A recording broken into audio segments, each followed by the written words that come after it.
Welcome to Temple of the Human Heart, where love is the doctrine, compaction is the practice, awakening is the work. Here we seek first the kingdom within. As you return to yourself, what was fragmented begins to gather again. Welcome to the Temple of the Human Heart. I am Yisra'el Apriale, your host.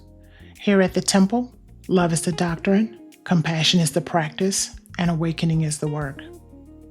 Seek first the kingdom within, and as you return to yourself, the fragments will begin to gather again. So today we're talking about something subtle, something many of you have been living without realizing it. I call it the sacred servant. Not just what you do, but who you may have become while doing it. And I want to begin with a question. Where in your life have you been faithful, consistent, committed, and still found yourself asking, where is my miracle? I just want you to sit with that. You've been faithful, consistent, and committed. And you still ask, where is my miracle? So this week gave me language for something deeper. I had, most of you don't know, but I'm a school teacher. And I returned to work with expectation this year because I'm starting a new position, and I just had this expectation of things are going to be better. Things are going to be different this year. And I was ready. I was aligned. And I walked into the building of my new school. And instead of stepping into a classroom, I found myself being told that I need to teach out of the media center. And if you are a teacher, you know that your classroom is that place where you build trust, where you build relationship with your students, a place that they come and they feel safe, you feel safe, and you're able to teach and they're able to retain and they're able to learn. And in this new space, I was told you need to teach in the media center. So after being told that and then realizing that a lot of things that I had expectation for, I had actually built that at the last school. So I had not prepared myself for this space because I put in the work. I came to work. I had the highest scores. I made sure my students retained. I did the work. I did my part. I did everything that was expected of me. And to be rewarded with no classroom and to be told, hey, you're going to be teaching out of the media center. And I had to ask for the basic things, like where am I going to store my books? Where am I going to store my files, my records? Are you closing the media center for me to teach during that time? You know, what's going on? I can't say I felt rejected, but I did feel displaced because what had I already done?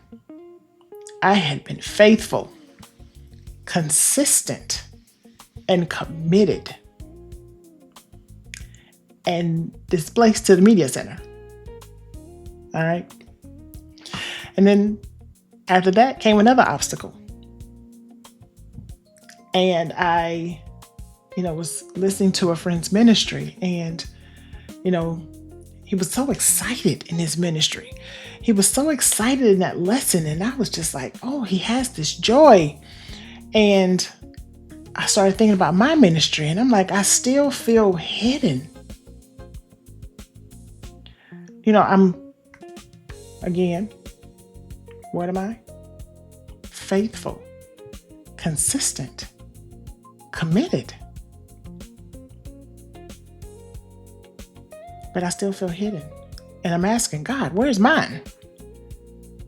Where's mine? Now, listen to me, hear me clearly. This is not a question about failure. It's more of revelation. Because that question reveals what has been sitting underneath my service. So let's break this down a little bit further. Let's go to Luke 10. We're going to talk about Martha. Martha is serving. She's preparing. She's moving. Okay, so Martha is serving. She's preparing. She's moving. And actually, the verse Luke 10, 38 through 42, Jesus visits the home of two sisters, Martha and Mary. Martha is busy working hard to prepare food, while Mary sits and listens to Jesus talk. Martha gets upset and asks Jesus to make Mary help her. Jesus tells Martha she is worried about too many things and that Mary made the right choice. So let's look at why Jesus said this. So again, Martha's serving, she's preparing, she's moving, she's doing everything right. And then Jesus says, I guess it's maybe from Martha's perception, Lord, don't you care that I'm doing all of this alone? I can imagine Martha saying that. Don't you even care that I'm doing all this alone? Tell her to help me. But underneath that one sentence, we don't see that Mary's actually saying, don't you see everything I'm doing? Do you see everything I'm doing? That is the sacred servant. Service with expectation attached. And Jesus does something powerful. He doesn't correct her behavior. He reveals her condition. You are worried and upset about many things. So this is no longer about service. This is about what is happening inside while she's serving, rather. So let's look at Luke 15. Let's go to Luke 15, and we're going to talk about the older brother.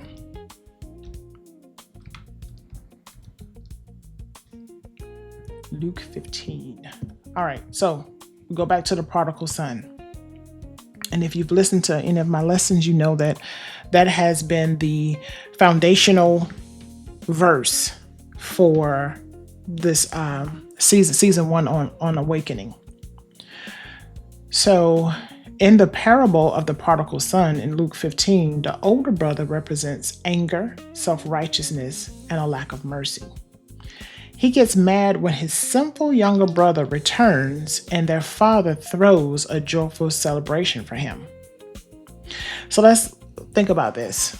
The younger brother asks for his inheritance. His father doesn't question what he's going to do with it. His father doesn't question anything. He says, okay, here you go. He spends it frivolous. He spends a lot of it. He spends all of it, rather. And he ended up cleaning a pig pen and realizing that, why am I cleaning this pig pen? So he remembered who he was. He remembered and said, my father takes care of the servants in his household very well. So why am I still here cleaning his pig pen?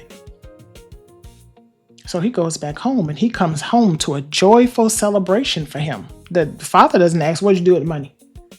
What'd you splurge on? He celebrates him for coming home. But the older brother is mad. Why? What did he do? Let's go back. He was faithful. He stayed. He didn't ask for his inheritance. He was consistent and he was committed to taking care of his father and his property.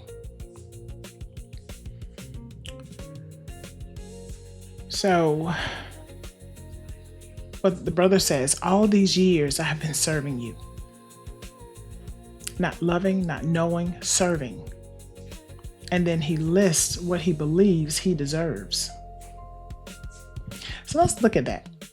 What does he list saying that this is what I deserve because I put in the work? Let's see here.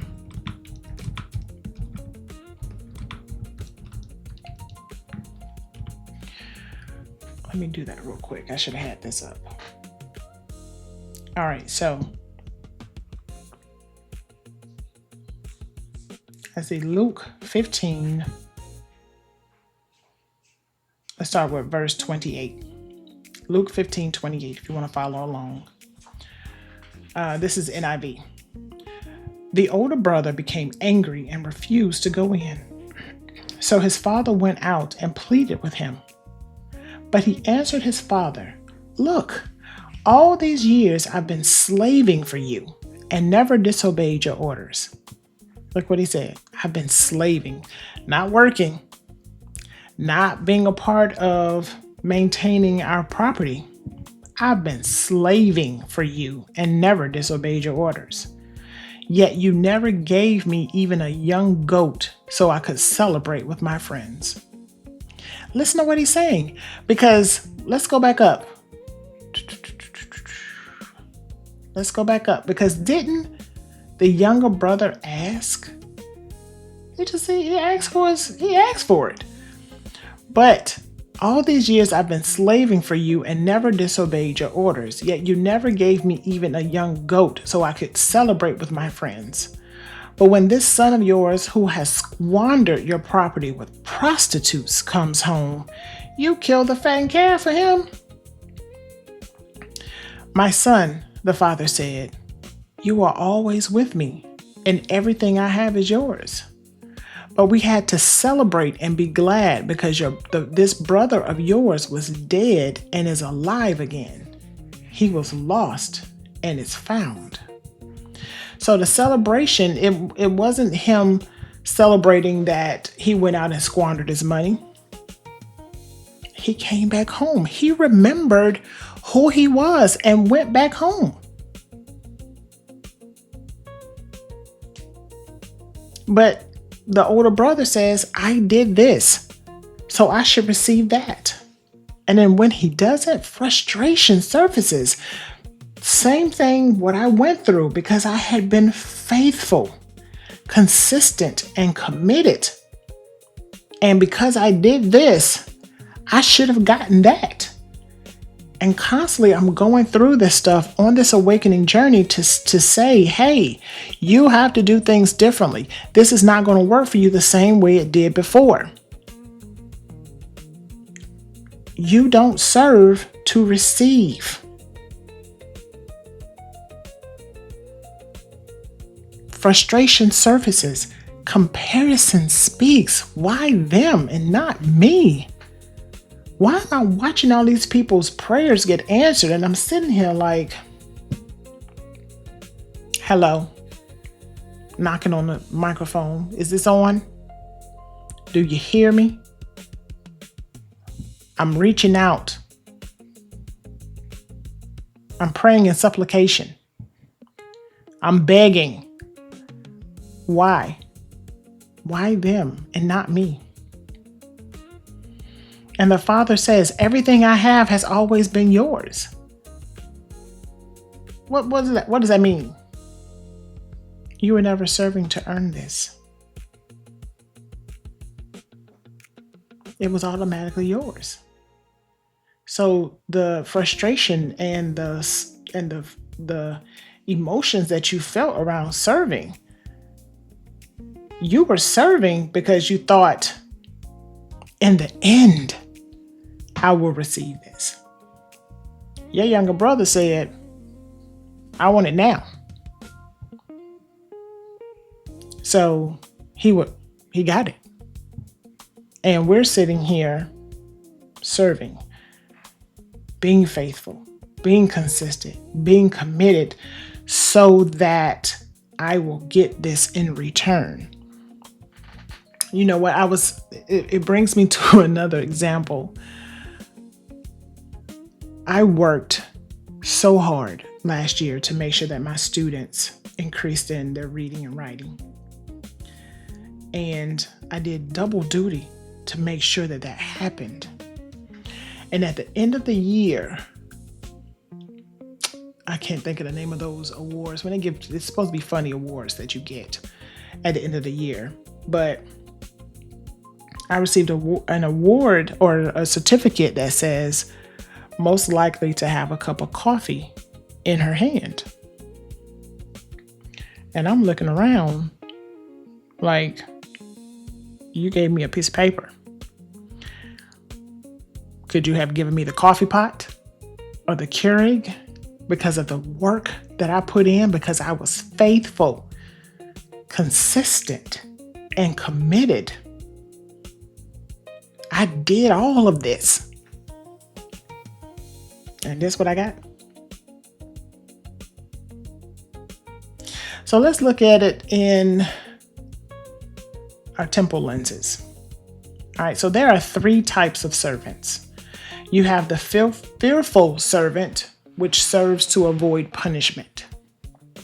You have the transactional servant, who serves to obtain blessing. And then you have the awakened servant, who serves because love is their nature. Many people leave fear, but stay in transaction. Because transaction says, I must do to receive. So let's go to Matthew 20. Let's talk about the workers in the vineyard.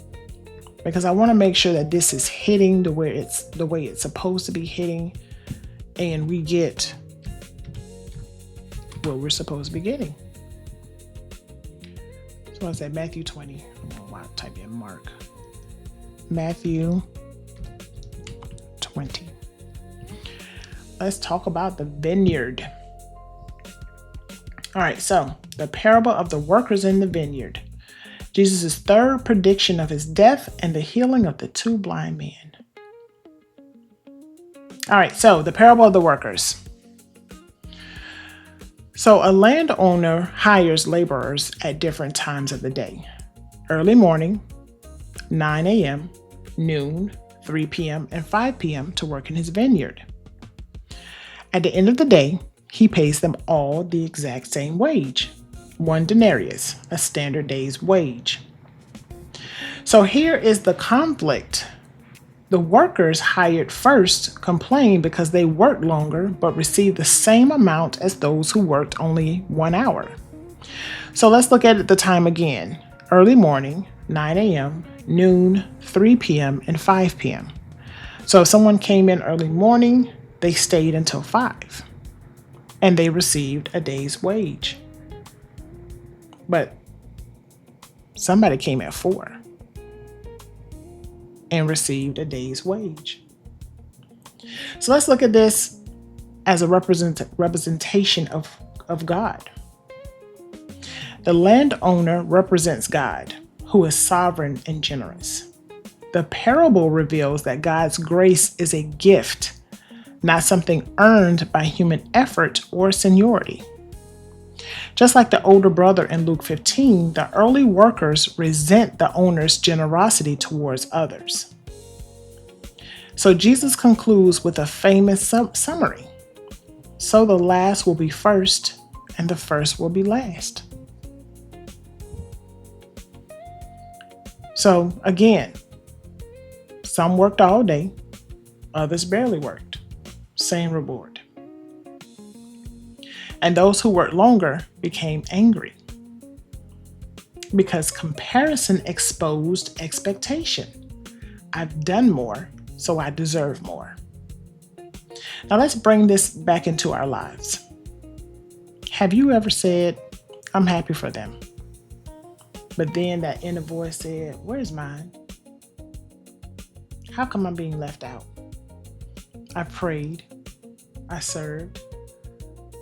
I was at church every time the doors was open. I came to Bible study. I studied online. I was faithful, consistent, and committed. But where's mine? That is the moment that's revealing something's truly sacred. Because a servant works all day and says, I've only done my duty. But the deeper question is this: if nothing changed visibly after your obedience, would you still know who you are? That's an identity question. If nothing changed visibly after your obedience, would you still know who you are? And I had to sit with that for a long time, because I'm just like, I'm here. I'm recording the messages. They may be edited horribly, but I'm doing the job. I wrote 2 albums. I'm doing the job. I'm doing the work. I'm starting my 16th book called The 13th Disciple. I'm doing the work. And I'm still having to go to work every day. I've put in so much. I've been faithful, consistent, and committed to this calling. But I'm still without. I'm still watching, comparing, and looking. And I'm looking at it and I'm just saying, I've been faithful, consistent.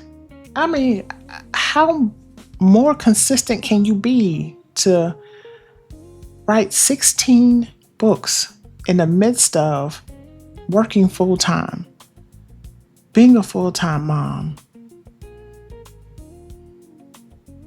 Now I've added on a podcast, and I'm getting ready to add on an internet radio station, and I'm going, and then I look at my paycheck and I'm like, how can I make this stretch to give some to the business, to still pay bills, to still enjoy some part of this life?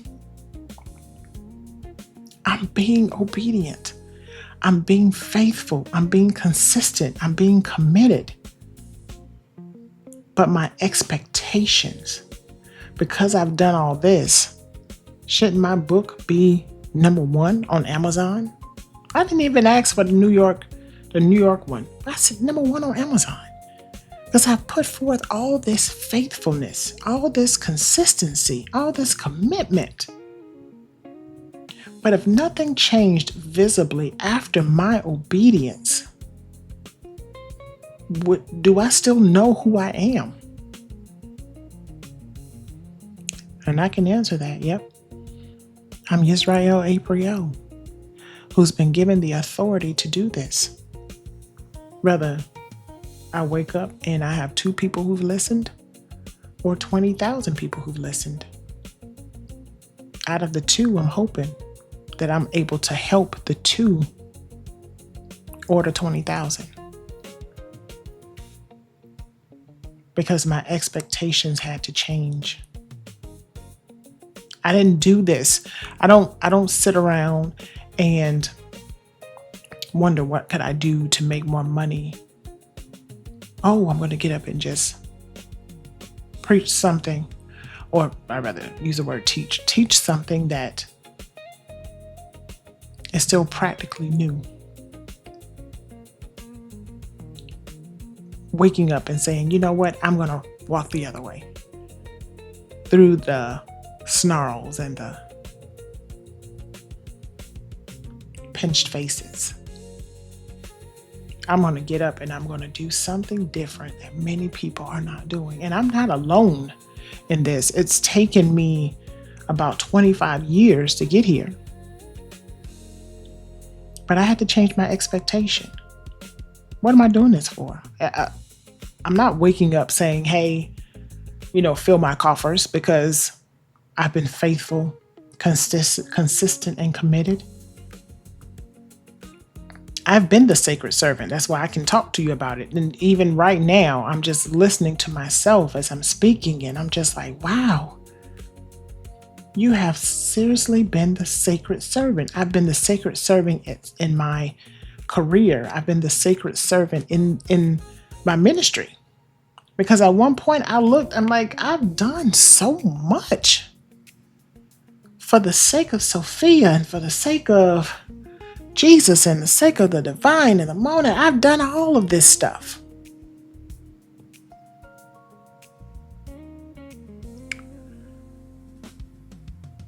But I had to look and I had to change my point of view, because I'm just like, if nothing changed, nothing's changed. But I still show up. I show up regardless. I looked at my stats the other day for my album. And it's mostly me, because I enjoy both of my albums. So it's mostly me in the stats. And guess what? I still get up and I still come and I still record and I still remain open. Because my service had to come without expectations. And do I think that at some point it's going to turn around? Yeah. Because I am still a faithful servant. But I don't stop because my expectations weren't met. Because through continuing to build, through continuing to do or walk the path I'm supposed to be on, and I feel that I know, and my knowers and my know that I know that I'm on the right path, eventually things will change. But I had to correct my expectation. I had to learn that, yes, this is my business and this is what I want to do. I also need to rest. And changing those expectations allowed me to say, you know what? Maybe this Monday I'm a little exhausted. And I am going to skip this Monday. Come back and do next Monday. And it's okay. Because I'm not a slave to my servanthood.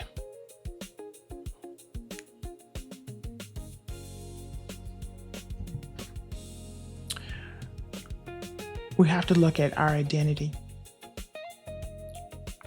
If the expectations change your identity, and your identity depends on the outcomes, you will continue negotiating your worth. If I woke up and just kept looking and saying, my God, only 2 people listened to this lesson today, maybe I'm not fit for this, or maybe I'm not ready, or maybe I chose wrong.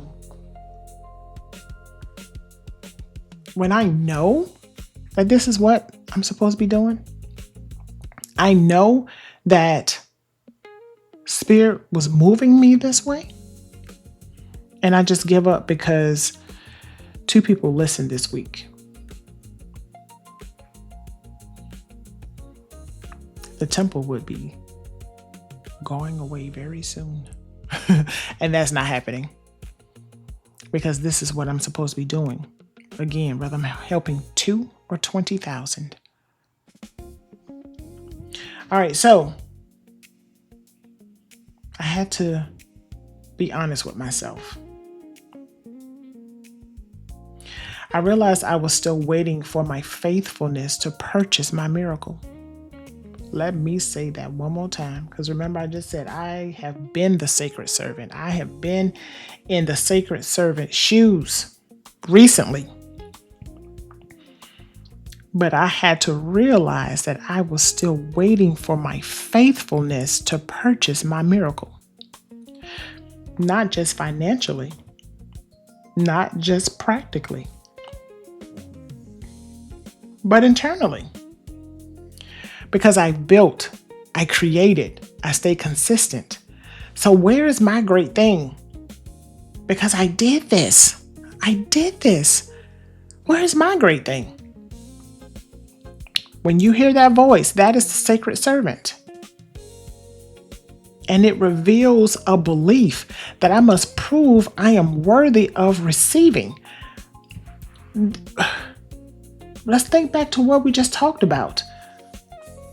The older brother, he had to prove his worth, so he stayed. The younger brother didn't think about proving his worth. He said, you know what? I'm working in this field and I have an inheritance. Why I'm doing this? But the older brother put in work, because at the end of this work, at the end of this slaving, is what he called it, at the end of being a slave, then there's an expectation of a reward. And the father was like, what are you talking about? You could have did the same thing, because everything I have is already yours. God is saying to you, everything I have is already yours. You don't have to prove yourself worthy of receiving. You declare, I am worthy. Everything that the Father has is already mine. All right, let's go to Ephesians. Jesus asked Peter, do you love me? Then feed my sheep. Because love comes first, then service, not the other way around. And Ephesians reminds us that we are not accepted by works, but we are created for them, which means works are fruit, not payment. So let's go ahead and have that shift. Let's shift. The sacred servant doesn't stop serving. It stops trying to earn. Service becomes expression, not transaction.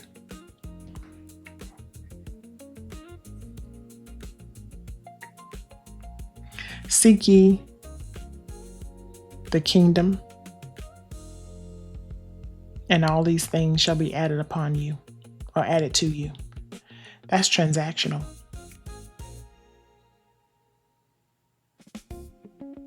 It's transactional. Go back and look at that verse. What happens if you seek the kingdom and nothing is added to you? Because there's something missing within that. Because service then becomes expression, but not transaction. You don't stop showing up. You stop proving when you do show up. You stop measuring. You stop asking service to validate your worth. That was the hardest thing for me, because I was just like, I'm starting this ministry and the people around me were not validating me. They weren't validating my wisdom. They weren't validating my worth. And I was like, what is happening? The people around me are not validating me, because there was expectation. I needed the people who are still up on the religion to listen, to believe, to stop what they were doing. Everybody doesn't awaken at the same time. Let me repeat that. Everybody doesn't awaken at the same time. Sophia calls. Barbello calls. Jesus reveals. But everybody's not ready for it. So here's the question I want to leave with you. If every visible blessing were delayed another 5 years, would you still believe you are worthy of receiving? Let me repeat that. If every visible blessing were delayed another 5 years, would you still believe you are already worthy of receiving? To make it simple, I ask myself that. Could I do this for another 5 years and only 2 people listen?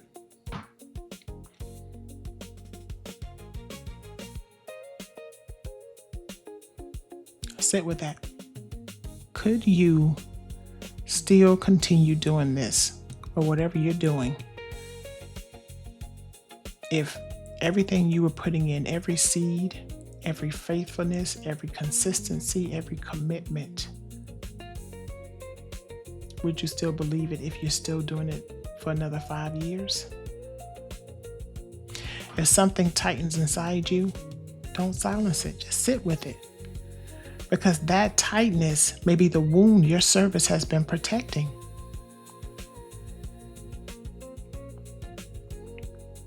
The wound. That tightness may be the wound your service has been protecting. Awakening is not the end of service. It is the end of needing service to prove your worth. Let me repeat that. Awakening is not the end of service. It is the end of needing service to prove your worth. All right, so I want to thank you for joining me for another episode of the Temple of the Human Heart podcast. If today's teaching resonated with you, share it with someone who has been waiting for God to move when perhaps Spirit has already been inviting them to participate. You can contact us at info@awakenandreturn.com for prayer requests, or if you have any questions about the lessons.